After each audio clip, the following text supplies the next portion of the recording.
Hello বন্ধুরা, কেমন আছো সবাই? আশা করি ভালোই আছো। আমরাও এখানে ভালো আছি। তো দিনটা ছিল রবিবার, আমাদের একটা ফ্যামিলি গেট টুগেদার ছিল। এখানে আমরা স্টেশনে পৌঁছে গেছি। এখান থেকে ট্রেনে করে যেতে হবে, বেশ খানিকটা দূর আমাদের স্টেশন থেকে। আর পরপর স্টেশন থেকে আরও সব ননদেরা উঠেছে। তো বলতে বলতে আমরা পৌঁছেও গেছি যেখানে যাওয়ার ছিল আমাদের। জায়গাটা ছিল তোমার বইচি পান্ডুয়া, এই জায়গাটা। তো এখানে গেছি, ওভারব্রিজে উঠে সবাই একটু ছবি টবি তুলে নিলাম। তো ওখান থেকেও অনেকটা দূর যেখানে যাবো আসলে। তো সেখান থেকে টোটো ধরে চলে গেছি আমরা গন্তব্যের দিকে। অনেকটাই রাস্তা আসলে, স্টেশন থেকে দেখলাম তো প্রায় 10 মিনিট লাগলো টোটো। তো তারপর এই যে পৌঁছে গেছি জায়গায় যেখানে যাব আর কি। তার আগে এখানে আরও সব অন্যান্য ফ্যামিলি যারা সদস্যরা চলে এসেছে, আমরাই একটু লেট হয়েছে আসতে। তো এসেই যথারীতি ছবি টবি তুলে তোলা শুরু হয়ে গেছে। এই যে ভেতরে ঢুকলাম, ভেতরে দেখছি একটা টয় ট্রেন আছে। তো জানতে পারলাম যে টয় ট্রেনটা সকালে না, বিকালের দিকে চালানো হয়। তো চলো আস্তে আস্তে ভেতর দিকে যাওয়া যাক, সবার সাথে দেখা টাকা করি। খুব সুন্দর জায়গাটা, মন্দির সামনের, মানে এই ওপরটা মন্দির আর এদিকটা পার্ক। তো সেই জন্য যেমন বড়দের ভালো লাগবে জায়গাটা গিয়ে, তেমন ছোটদেরও ভালো লাগবে। খুব সুন্দর পরিবেশ যাকে বলে। তো এই যে ঢুকেই প্রথম একজনের সাথে আলাপ করে, এ হচ্ছে কোকোসোনা, আমার ননদের বাড়ির পোষ্য। তো সবাই মিলে ওকে একটু ঘিরে ধরলাম। ওকে এমনি ছবিতে দেখেছি, সামনাসামনি কখনো দেখা হয়নি বলে সবাই ওকে একটু গিয়ে আদর টাদর করবো বলে আর কি ঘিরে ধরেছি যাকে বলে। তো এসব করতে করতে দিদি বলল খেয়ে নাও, আগে ব্রেকফাস্টগুলো করে নাও। তো ব্রেকফাস্টে ছিল পাউরুটি, কলা, ডিম সেদ্ধ। ভালোই খেয়েছি। আর এইসব খেতে খেতে গল্প আড্ডা করছিলাম, চিন্তা করছিলাম যে এরপর কী করা যায়, কারণ এখনও সারাটা দিন বাকি।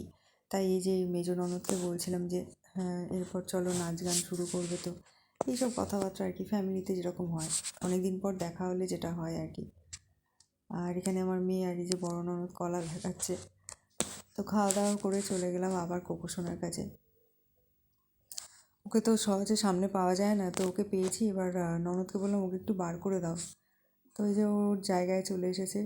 ও এত ভালো, এত মানে কী বলবো, সবার সাথে ভালো করে করছে যে আমরা নতুন বলে বা ও নতুন জায়গায় এসছে বলে কোনোভাবে রিয়্যাক্ট করছে সেরকম না। সবার সাথেই যেন মানিয়ে গুছিয়ে নিয়েছে ও আমাদের সাথে। তো ওকে নিয়ে বেশ খানিকক্ষণ একটু সময় কাটালাম। আর এত মানে কোলে নিয়ে আদর করলেও কিছু বলছে না।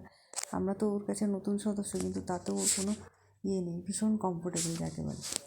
তো এই যেমনটা বললাম, সামনে একটা পার্ক আছে। এই যে জায়ের ছেলে এখানে পার্কে দোল খাচ্ছে।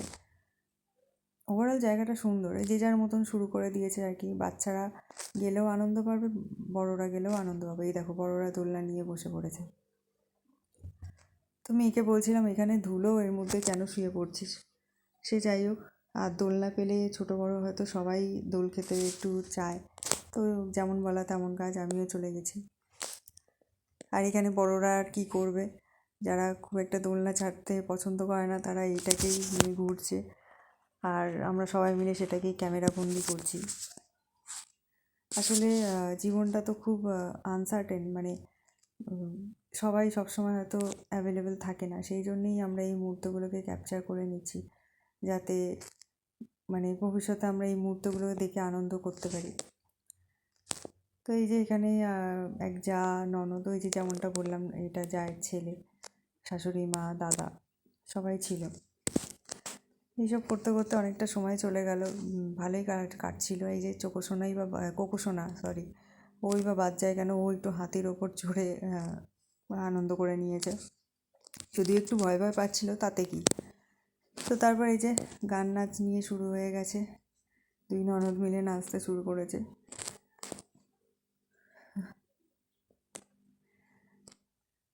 বললাম না, যে যেমন পেরেছে আনন্দ করেছে। এখানে আমার মেয়ে ওর কাম্মার সাথে সিসও খেলছে যাকে বলে। তারপর এদিকে একটা সুইমিং মানে পুল মতন ছিল, এর পাশে একটা গাছ আছে, চলো দেখাই তোমাদের। এত ছোট গাছে এত কামরাঙা ধরেছে, আমরা দেখেই অবাক।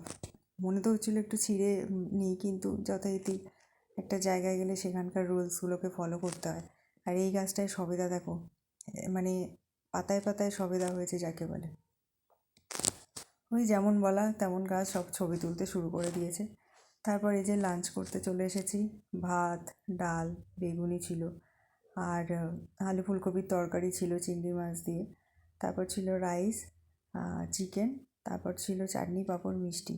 খুব খুব খুব আনন্দ করেছি, খুব ভালো খেয়েছি। তো খেয়ে দেও একটুখানি গল্প আড্ডা ফ্যামিলি, মানে সবাই থাকলে যেটা হয়, আড্ডা গল্পে শেষ হয় না। তারপর বিকেল হয়ে গেছে বলে এইখানে টয় ট্রেনটা সবাই চাপবে বলে চলে এসেছে। আমি চাপিনি, কারণ আমার টয় ট্রেনটা মাথা ঘোরে। এই যে সবাই উঠে পড়েছে, কী স্পিডে যাচ্ছিল কী বলবো। জায়গাটা বেশ বড়, সেই জন্যই টয় ট্রেনটা এত সুন্দর মানে ঘুরতে পেরেছে। তো ওভারঅল দিনটা ভালোই কাটিয়েছি। এইসব আনন্দ করে চলো এবার বাড়ি ফেরার পথে সবাই মিলে খুব আনন্দ করেছি। তো তো ঠিক আছে, ভিডিওটি ভালো লাগলে লাইক, কমেন্ট, শেয়ার আর পেজটিকে ফলো করে দিও। ততক্ষণের জন্য সুস্থ থেকো, ভালো থেকো, টাটা।